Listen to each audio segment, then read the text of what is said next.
Hi friends, Assalamu alaikum. It's me here, Ehsan Ali Lund, and today's our topic is present simple tense. दोस्तों आज हमारा topic है present simple tense, ज़माना हाल सादा। सबसे पहले हम देखेंगे प्रेजेंट सिंपल टेंस के उर्दू फ़िक्रे में पहचान। अब उर्दू फ़िक्रे में पहचान हम कैसे करेंगे? जब उर्दू फ़िक्रे के आखिर में हो ता हूँ, ती है, ता है, ती हैं, ते हैं, ये जब फ़िक्रे के आखिर में आए तो उसे हम प्रेजेंट सिंपल टेंस के फ़िक्रे कहते हैं। जैसे मैं स्कूल जाता हूँ, वो गाना गाती है, वो शहर जाते हैं। इस तरह यानी ता है, ती है, ते हैं, जिस फ़िक्रे के आखिर में आए वो हमारा प्रेजेंट सिंपल टेंस कहलाएगा। अब हम देखें प्रेजेंट सिंपल टेंस में मेन वर्ब कौन सी फॉर्म इस्तेमाल करते हैं। प्रेजेंट सिंपल टेंस में हम मेन वर्ब इस्तेमाल करते हैं फर्स्ट फॉर्म यानी बेस फॉर्म। उसके बाद हम देखेंगे helping verb. Present simple tense के दो हेल्पिंग वर्ब हैं, एक है डू और दूसरा है डज। अब हम देखेंगे कि डू और डज कहाँ इस्तेमाल करते हैं। सबसे पहले हम देखेंगे डू। डू किसके साथ इस्तेमाल होता है? डू आई के साथ इस्तेमाल होता है, आई डू।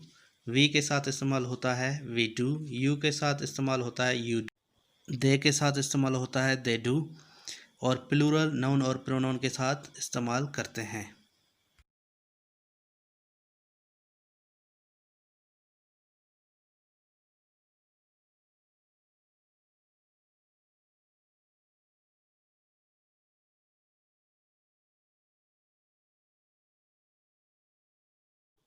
जैसा कि दोस्तों हमने देखा है, डू को हम जमा के साथ इस्तेमाल करते हैं, डज को वाहिद के साथ। डू को प्लूरल के साथ और डज को सिंगुलर के साथ हम इस्तेमाल करते हैं। अब हम देखेंगे स्ट्रक्चर ऑफ सेंटेंस यानी फ़िक्रे को कैसे बनाते हैं।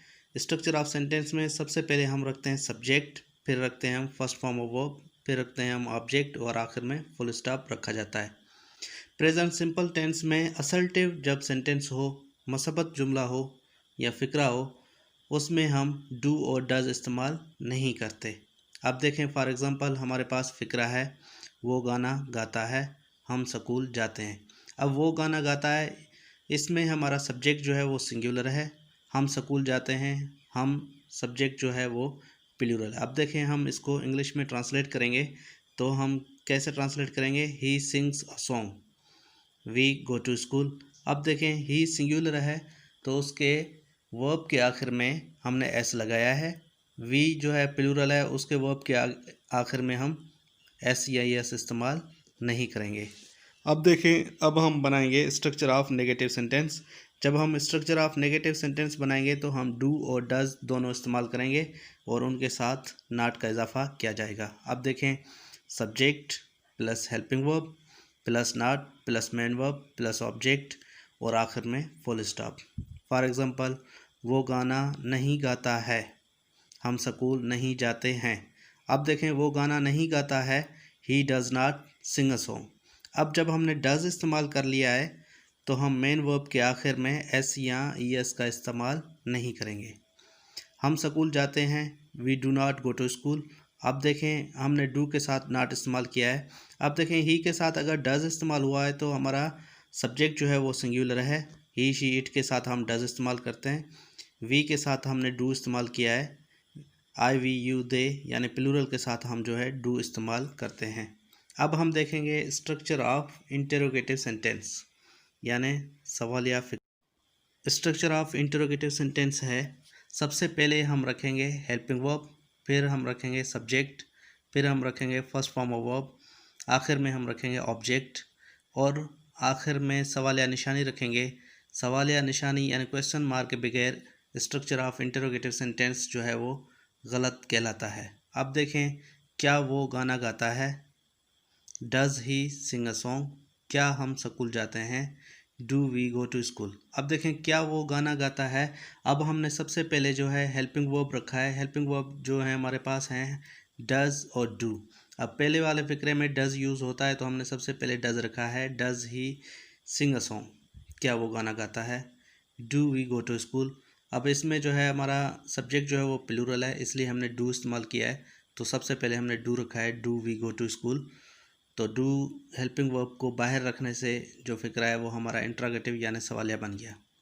अब हम देखेंगे structure of negative and interrogative sentence, यानी सवालिया और मनफी दोनों हों।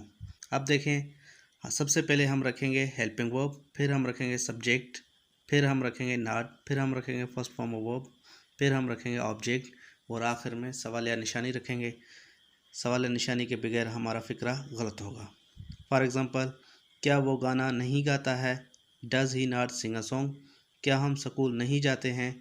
Do we not go to school? अब देखें, डज़ को सबसे पहले हमने रखा है तो हमारा फ़िक्रा जो है वो इंट्रोगेटिव यानी सवालिया बन गया, और सब्जेक्ट के बाद नॉट रखने से जो है मनफी यानी नेगेटिव सेंटेंस बन गया है।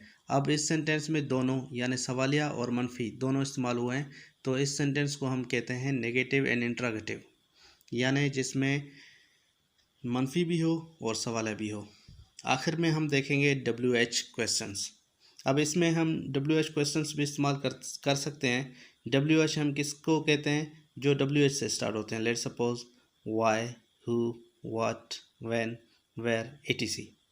फॉर एग्जांपल, अहमद क्यों शहर जाता है? Why does Ahmed go to city? आप दफ्तर कब जाते हैं? When do you go to office? अब देखें, सबसे पहले हमने जो है WH रखा है, WH के बाद वही स्ट्रक्चर जो हमने इंट्रोगेटिव सेंटेंस में इस्तेमाल किया है सेम वही रखेंगे। आखिर में हम एक फ़िक्रा उठाएंगे जिसको हम काइंड्स ऑफ सेंटेंसेस में चेंज करेंगे। हमारे पास फ़िक्रा है, वो क्रिकेट खेलता है। वो क्रिकेट खेलता है, ही प्लेज क्रिकेट।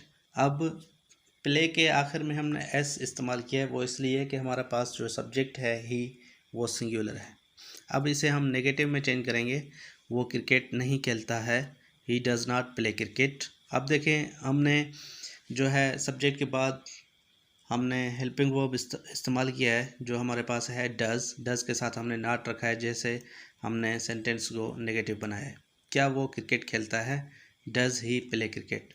अब हेल्पिंग वर्ब को बाहर रखने से जो है फ़िक्रा हमारा इंट्रोगेटिव यानी सवालिया बन गया है। अब चौथा नंबर जो है हमारे पास फ़िक्रा है, क्या वो क्रिकेट नहीं खेलता है? Does he not play cricket?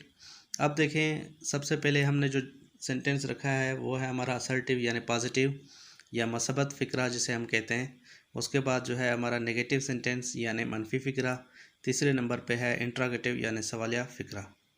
और चौथा नंबर जो फ़िक्रा है हमारे पास वो है इंट्रोगेटिव एंड नेगेटिव, सवालिया और मनफी दोनों इसमें इस्तेमाल किए गए हैं।